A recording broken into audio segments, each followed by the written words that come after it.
While all of the three colors and all of the 8 quality characteristics are, as we have seen, equally important, there is always one factor that deserves more attention than the others.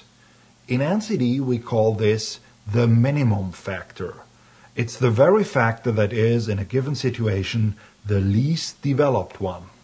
These dynamics can easily be understood if you have a look at this picture. While the individual staves of this barrel represent church quality, the water represents quantity. It can be seen that the barrel can only hold as much water as the least developed stave permits. This analogy demonstrates well the central issues in church development. The barrel, comprised of 8 staves, represents what we can and, according to God's will, should build. However, our industrious improvements in the quality of the barrel cannot cause the water, which is newly won people, to flow into it. If God doesn't send water, even the finest barrel will stay dry. On the other hand, if God pours out the water, and there is much theological evidence for the fact that He likes to do that, then the quality of our barrel, which is our church, is decisive. The quality of the barrel determines how much water it can hold. In NCD, the minimum factor approach plays a crucial role in the diagnostic process. When a church conducts the NCD survey, it gets information on how strongly developed each of the 8 quality characteristics is at a present situation. Such a profile communicates a lot of details that can be eye-opening.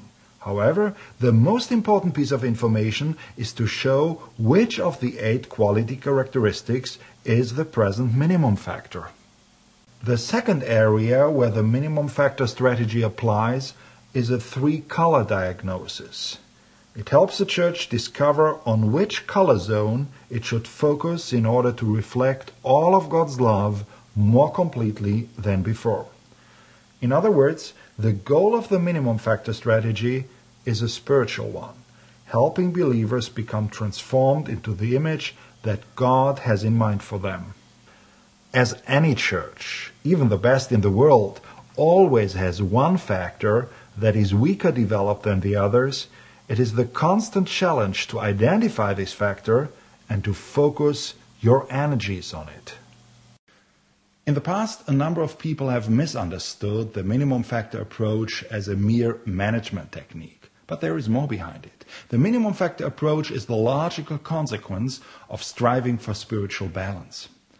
The attempt to apply a maximum factor approach to all areas of life undermines the goal of spiritual balance. But without balance, there is no health. And without health, we cannot expect growth. In other words, if we want to experience growth, we have no choice but to face that which we are most tempted to flee.